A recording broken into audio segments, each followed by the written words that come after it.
Cuando Gedeón se dio cuenta de que había estado cara a cara con el ángel de Jehová, que había visto al Dios viviente y seguía con vida, el terror se apoderó de él porque sabía que según la creencia de su pueblo, ningún hombre podía ver a Dios y vivir. Gritó lleno de pánico: «¡Ah, Señor Jehová! He visto al ángel de Jehová cara a cara». Pero inmediatamente Jehová le habló dándole una paz sobrenatural: «Paz a ti, no tengas temor, no morirás».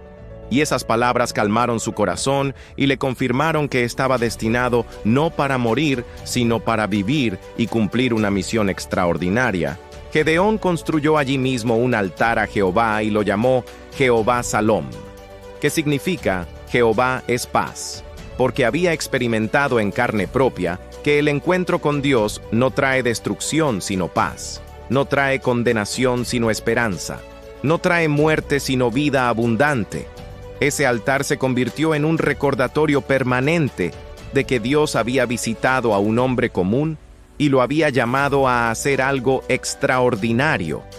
Pero Dios sabía que antes de que Gedeón pudiera enfrentar a los enemigos externos de Israel, tenía que lidiar primero con los enemigos internos, con los ídolos que habían corrompido el corazón de su propia familia y de su comunidad, porque no se puede luchar efectivamente contra las fuerzas espirituales de maldad cuando se está comprometido con la idolatría. No se puede experimentar la victoria divina cuando se está sirviendo a dioses falsos que no tienen poder alguno para salvar esa misma noche. Jehová le dio a Gedeón su primera misión, una prueba de obediencia que revelaría si realmente estaba dispuesto a seguir las instrucciones divinas sin importar el costo personal. Toma un toro del hato de tu padre, el segundo toro de 7 años, y derriba el altar de Baal que tu padre tiene, y corta también la imagen de Acera que está junto a él. Era una orden que atacaba directamente el compromiso espiritual que había llevado a Israel a la situación desesperante en la que se encontraba.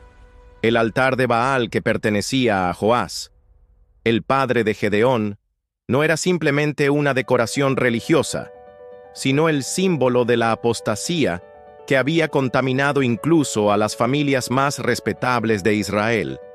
Baal era el dios cananeo de la fertilidad y la prosperidad, y los israelitas habían comenzado a adorarlo pensando que así podrían asegurar buenas cosechas y protección, sin darse cuenta de que al hacerlo estaban invitando a la maldición divina sobre sus vidas. La imagen de Acera que estaba junto al altar era aún más abominable a los ojos de Dios, porque representaba a la diosa madre cananea asociada con rituales de prostitución sagrada y prácticas sexuales que corrompían no solo la pureza espiritual, sino también la moral familiar. Estos objetos de culto pagano en la propiedad de su propia familia eran la evidencia tangible de por qué Israel estaba experimentando la opresión enemiga. Gedeón se enfrentaba a un dilema terrible. Obedecer a Dios significaba desafiar abiertamente a su propio padre y a toda la comunidad que participaba en estos cultos idolátricos, significaba arriesgar su vida porque la destrucción de altares paganos era considerada un crimen capital que podía ser castigado con la muerte.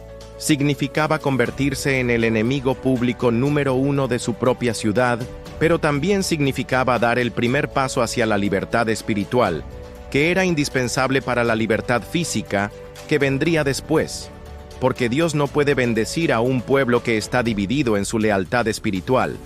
No puede dar victoria a quienes invocan su nombre por la mañana y adoran a ídolos por la noche. No puede manifestar su poder a través de instrumentos que están contaminados por la idolatría. Gedeón tomó 10 hombres de sus siervos y obedeció exactamente lo que Jehová le había mandado. Pero como tenía temor de hacerlo de día por la reacción que podría provocar en su familia y en los hombres de la ciudad, decidió hacerlo de noche. Trabajaron en silencio y en secreto. Derribaron el altar de Baal piedra por piedra. Cortaron la imagen de Acera y la hicieron pedazos. Y luego construyeron un altar a Jehová en la cumbre de aquel lugar fuerte, usando la madera de la imagen de Acera que habían destruido como combustible para el holocausto.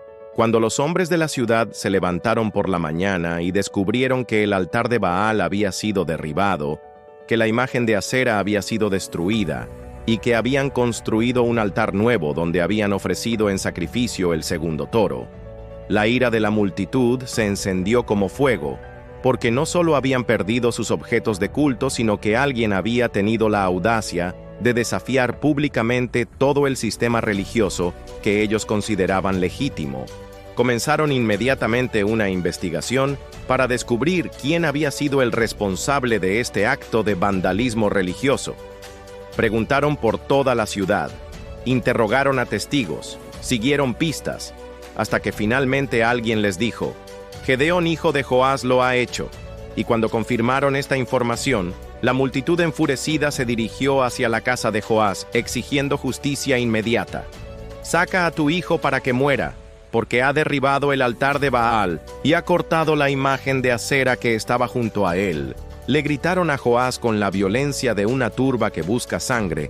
Estaban dispuestos a linchar a Gedeón por haber destruido los ídolos que consideraban sagrados, por haber desafiado las tradiciones religiosas que habían heredado de sus padres, por haberse atrevido a cuestionar el sincretismo espiritual que caracterizaba su generación. Pero entonces ocurrió algo completamente inesperado, que reveló que el corazón de Joás había sido tocado por lo que había visto. Porque cuando se enfrentó a la decisión de entregar a su hijo a una multitud asesina o defenderlo contra toda la ciudad, eligió ponerse del lado de Gedeón con palabras que demostraron una sabiduría y un valor que nadie había sospechado que poseía. ¿Contenderéis vosotros por Baal? ¿Le salvaréis vosotros? Cualquiera que contienda por él, que muera esta mañana, si es Dios. Contienda por sí mismo con el que derribó su altar, les dijo Joás, con una lógica aplastante que dejó sin palabras a la multitud enfurecida. Estaba argumentando que si Baal realmente era un Dios poderoso, no necesitaba que simples mortales lo defendieran, que podía vengarse por sí mismo de quien hubiera destruido su altar. Era un desafío directo a la realidad del poder de Baal, una prueba práctica de si este supuesto Dios tenía alguna capacidad real para proteger sus intereses o si era simplemente una estatua inerte sin poder alguno. Y cuando pasaron las horas y no ocurrió absolutamente nada contra Gedeón, cuando Baal no envió rayos para fulminarlo ni plagas para castigarlo, la gente comenzó a darse cuenta de que habían estado adorando a algo que no tenía vida ni poder.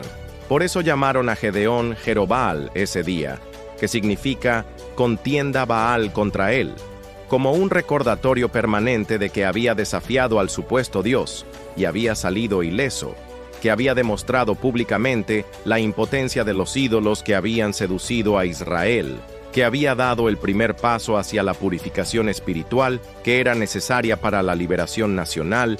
Mientras tanto, todos los madianitas y amalecitas y los hijos del oriente se juntaron a una, pasaron el Jordán y acamparon en el valle de Jezreel, como una nube de langostas que cubría la tierra hasta donde alcanzaba la vista.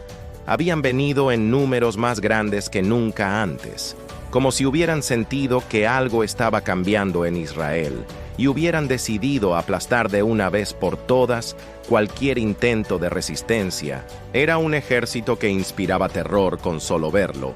Miles y miles de guerreros montados en camellos, con armaduras que brillaban al sol, con armas que habían sido forjadas para matar y destruir, con una experiencia de combate que los había convertido en la fuerza militar más temida de toda la región. Habían venido no solo a saquear como en años anteriores, sino a conquistar permanentemente y establecer su dominio total sobre Israel. Pero entonces, el Espíritu de Jehová se apoderó de Gedeón como nunca antes había experimentado. Era una unción sobrenatural que transformó al hombre tímido que se escondía en el lagar en un líder carismático que podía inspirar a otros a seguirlo, que llenó de valor al que había confesado ser el menor en la casa de su padre, que convirtió al agricultor temeroso en un general ungido por el Altísimo.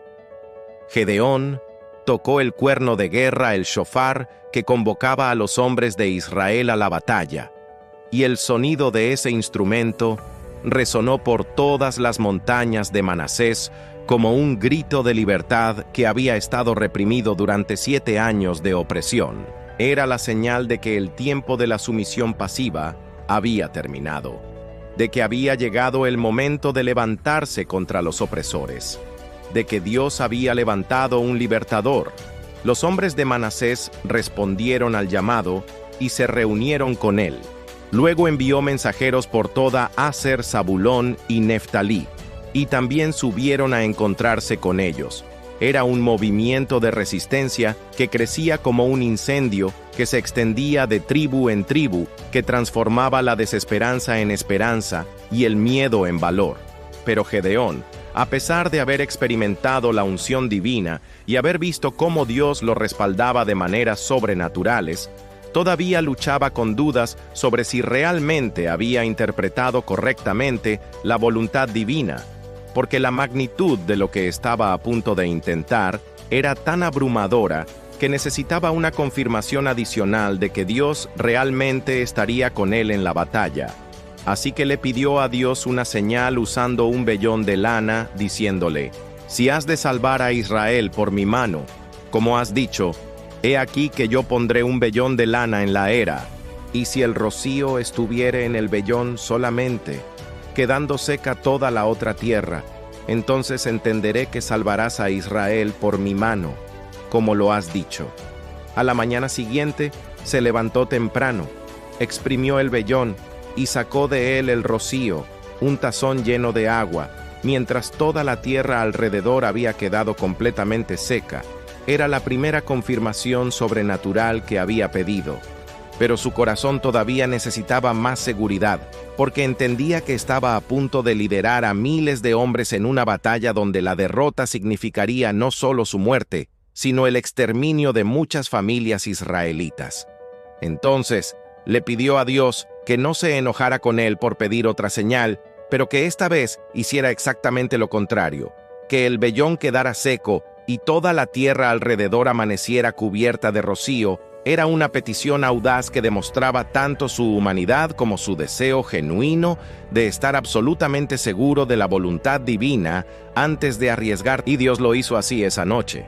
El vellón quedó completamente seco, mientras toda la tierra alrededor amaneció empapada de rocío. Era una confirmación doble y contundente de que el Altísimo no solo había llamado a Gedeón para esta misión, sino que estaría con él de maneras que desafiarían todas las leyes naturales y todas las expectativas humanas.